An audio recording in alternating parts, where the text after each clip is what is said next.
यरूशलेम एक ऐसा शहर है जिसका इतिहास बरसों पुराना है।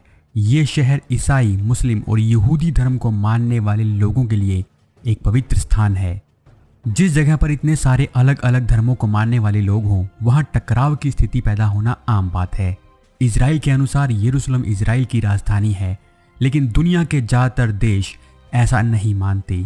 इसीलिए इजराइल में सिर्फ देशों के काउंसलेट हैं और उनके दूतावास तेल अवीव में हैं। इजराइल को लेकर यहूदियों और मुस्लिमों में टकराव की स्थिति आज भी वैसे ही बनी हुई है। एक तरफ इजराइल यरूशलेम पर अपना दावा करता है तो दूसरी तरफ फिलिस्तीन इसे अपने अधिकार क्षेत्र में बताता है। इतिहास के पन्नों को पलटकर देखा जाए तो यरूशलेम पर कभी ईसाइयों, कभी मुस्लिमों तो कभी यहूदियों का अधिकार रहा है। इस शहर को पाने के लिए ना जाने कितनी जंगें लड़ी गई और ना जाने कितने ही बादशाहों ने इस पर राज किया है। आज भी यरूशलेम को लेकर जो टकराव की स्थिति है, उसका कारण है इसका इतिहास।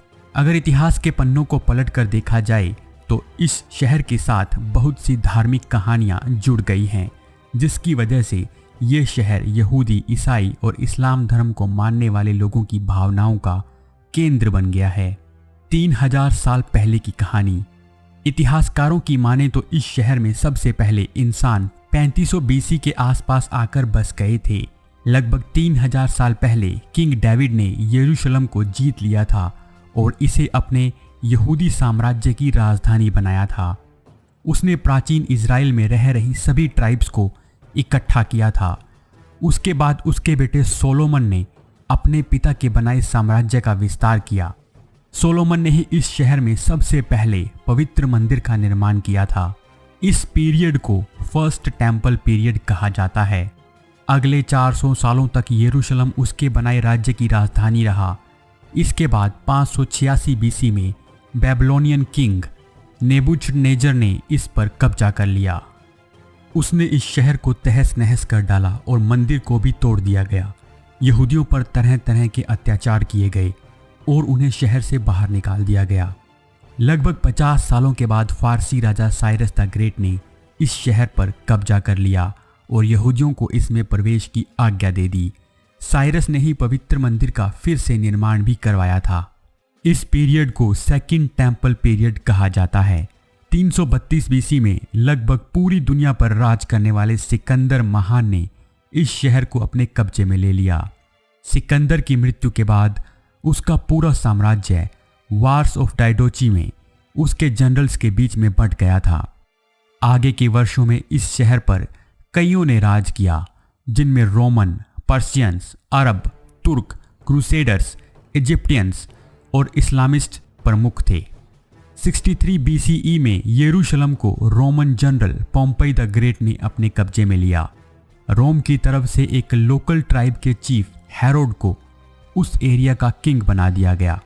37 बीसी में किंग हेरोड ने इस शहर में बहुत से निर्माण करवाए। किंग हेरोड ने मंदिर की भी मरम्मत करवाई और दीवारों का निर्माण करवाया। उसकी बनाई दीवारों के कुछ हिस्से आज भी बचे हैं, जो कि यहूदियों के लिए एक पवित्र स्थल की तरह हैं, जिसे वेस्टर्न वॉल कहा जाता है। 70 एडी में रोमन्स ने उस दूसरे मंदिर को तहस नहस कर दिया था। आइए अब जानते हैं कि क्यों ईसाइयों, मुसलमानों और यहूदियों के लिए ये शहर खास है। ईसाइयों के लिए क्यों है खास ये शहर? यरूशलेम ईसाई धर्म को मानने वाले लोगों के लिए भी अहम स्थान है। 335 एडी में यरूशलेम के टेम्पल माउंट में एक चर्च बनाई गई, जिसे चर्च ऑफ द होली सेपल्चर कहा जाता है। क्रिश्चियन धर्म ग्रंथों के अनुसार 30 एडी में यीशु को इसी जगह पर सूली पर चढ़ाया गया था और इसी जगह पर उन्होंने दोबारा जन्म भी लिया था। ये भी माना जाता है कि इस जगह का जिक्र जीसस ने बाइबल में भी अपने पुराने वसीयतनामे में किया था। साथ ही नए वसीयतनामे में उन्होंने इस जगह पर जाने की बात भी कही थी। बहुत से यूरोपियन क्रिश्चियंस ने फर्स्ट एडी से यरूशलेम को एक तीर्थ स्थान मान लिया था और इसकी यात्रा शुरू कर दी थी। 1099 से 1187 के बीच क्रिश्चियन क्रूसेडर्स ने यरूशलेम को अपने कब्जे में ले लिया और शहर को अपना प्रमुख धार्मिक स्थल बना दिया। इसके बाद मुस्लिम किंग सलादीन ने इस शहर को क्रिश्चियंस के कब्जे से छुड़ा लिया। मुसलमानों के लिए क्यों है अहम? इस्लाम को मानने वाले लोगों के लिए टेम्पल माउंट उनकी तीसरी सबसे पवित्र जगह है। सबसे पहले पवित्र स्थानों में सऊदी अरब में मौजूद मक्का और मदीना आते हैं। मुसलमानों का ये विश्वास है कि पैगंबर मोहम्मद ने मक्का से यरूशलेम के बीच की यात्रा एक रात में ही पूरी की थी। उनका यह भी मानना है कि यरूशलेम से ही 632 एडी में उनके प्रोफेट मोहम्मद ने स्वर्ग की यात्रा की थी। इसी जगह पर डोम ऑफ द रॉक को बनाया गया है, जिसे यहूदी मंदिर को तोड़कर बनाया गया था। ये इस्लाम की सबसे पुरानी इमारतों में से एक है। डोम का निर्माण खलीफा अब्द अल मलिक ने करवाया था। जब क्रिश्चियन क्रूसेडर्स ने यरूशलेम पर कब्जा किया तो उन्होंने इस जगह पर एक चर्च बना दी थी। 1187 में मुसलमानों ने इसे फिर से अपने कब्जे में ले लिया और इसका पुनर्निर्माण करवाया। डोम ऑफ द रॉक के पास ही चांदी के गुंबद वाली मस्जिद है, जिसे अल अक्सा मस्जिद कहा जाता है।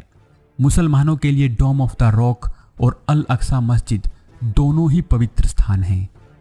यहूदियों के लिए क्यों है खास ये शहर? यहूदी भी इस जगह को पवित्र स्थान मानते हैं। इसी जगह पर यहूदियों के पहले और दूसरे मंदिर का निर्माण किया गया था। दूसरे मंदिर के चारों ओर की दीवार अभी भी है, जिसे वेस्टर्न वॉल कहा जाता है। इस दीवार को वेलिंग वॉल भी कहा जाता है, क्योंकि यहूदी इस दीवार के पास आकर प्रार्थना करते हैं और रोते हैं। इस जगह के बारे में यहूदी मानते हैं कि इसी जगह पर पैगंबर इब्राहिम ने अपने बेटे इशाक की बलि देने की तैयारी की थी। हर साल लाखों की तादाद में यहूदी यहाँ पर प्रार्थना के लिए आते हैं। यहूदी मानते हैं कि डोम ऑफ द रॉक ही होली ऑफ द होलीज है। हालांकि आज के समय में पुराने मंदिरों के स्थान पर मुस्लिमों का कंट्रोल है, इसीलिए वेस्टर्न वॉल ही सबसे नज़दीक पवित्र स्थान माना जाता है जहां यहूदी पूजा कर सकते हैं। क्या है टेम्पल माउंट? आपने देखा कि किस तरह इजराइल में 3 मुख्य धर्मों के लोगों के पवित्र स्थान हैं और इनमें आपस में इतिहास और वर्तमान में भी विवाद चलता आ रहा है।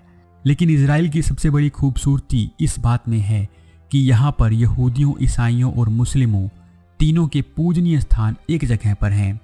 इस जगह को टेम्पल माउंट कहा जाता है। यरूशलेम में एक पहाड़ी पर स्थित ये कंपाउंड लगभग 35 एकड़ में फैला है। यहीं पर Western Wall, Dome of the Rock और अल अक्सा मस्जिद भी हैं।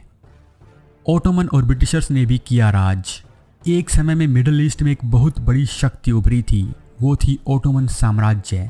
1516 से 1917 के बीच ओटोमन्स ने यरूशलेम पर राज किया था।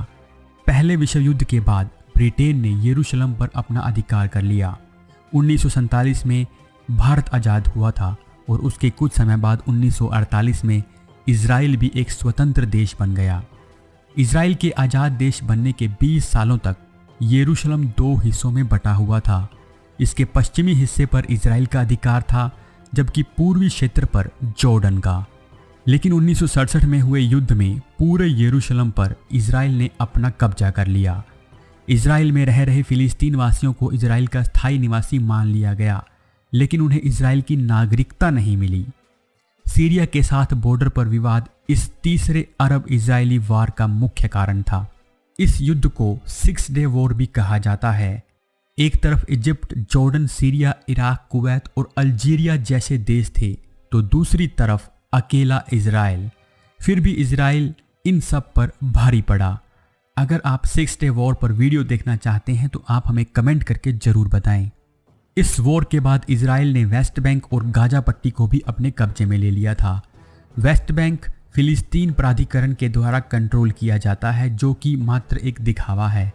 वहीं गाजा इस्लामिक कट्टरपंथी पार्टी के द्वारा नियंत्रित किया जाता है। इजराइल फिलिस्तीन विवाद की वजह। इजराइल की आज़ादी के बाद से ही इजराइल और फिलिस्तीन में यरूशलेम को लेकर विवाद चल रहा है। हालांकि इजराइल ने पूरे यरूशलेम पर अपना अधिकार कर लिया, लेकिन उन्होंने एक कानून बना दिया जिसके अनुसार जूइश टेम्पल माउंट में जाकर पूजा नहीं कर सकते। लेकिन अक्सर इजराइल की सेना बहुत से ज्यूज को यहाँ आने की अनुमति दे देती है, जिससे फिलिस्तीनियों को हमेशा डर रहता है कि इजराइल कभी भी वहाँ कब्जा कर सकता है। यरूशलेम की 1/3 आबादी फिलिस्तीनी मूल की है। अगर 1967 से पहले की सीमाओं की बात की जाए तो जिस क्षेत्र पर इजराइल ने कब्जा किया है वहाँ स्वतंत्र फिलिस्तीनी राष्ट्र के निर्माण का विचार है। संयुक्त राष्ट्र के द्वारा दिए गए प्रस्तावों में भी वहाँ स्वतंत्र फिलिस्तीन की बात कही गई है। 1980 में इजराइल ने यरूशलेम को अपनी राजधानी घोषित कर दिया था, लेकिन दुनिया के ज़्यादातर देश इसे नहीं मानते और देशों के राजदूत यरूशलेम की बजाय तेल अवीव में बैठते हैं। 2017 में अमेरिकी राष्ट्रपति डोनाल्ड ट्रंप ने संकेत दिया कि वो यरूशलेम को इजराइल की राजधानी मान सकते हैं। आज भी यरूशलेम के पूर्वी हिस्से को ओल्ड सिटी कहा जाता है, जो कि चारों ओर से दीवारों और दरवाजों से घिरा हुआ है। ओल्ड सिटी के चारों ओर ये दरवाजे और दीवारें ओटोमन साम्राज्य के सुलेमान वन ने बनवाए थे। पुराना शहर यानी ओल्ड सिटी 4 क्वार्टर्स में बटा हुआ है, जिन्हें जूइश क्वार्टर, क्रिश्चियन क्वार्टर, मुस्लिम क्वार्टर और अर्मेनियन क्वार्टर कहा जाता है। इजराइल और फिलिस्तीन के बीच विवाद चलता रहेगा क्योंकि यहाँ धर्म की वजह से लोगों की भावनाएं जुड़ गई हैं। इजराइल ने अपनी ताकत, एडवांस टेक्नोलॉजी और अमेरिका जैसे देशों की मदद से इस क्षेत्र में अपना प्रभाव बहुत बढ़ा लिया है। आपको यरूशलेम का इतिहास कैसा लगा, आप हमें कमेंट करके ज़रूर बताइएगा। और इतिहास से जुड़ी ऐसी ही अच्छी जानकारी के लिए आप हमारे चैनल को सब्सक्राइब कर बेल आइकन को जरूर दबा दें। धन्यवाद।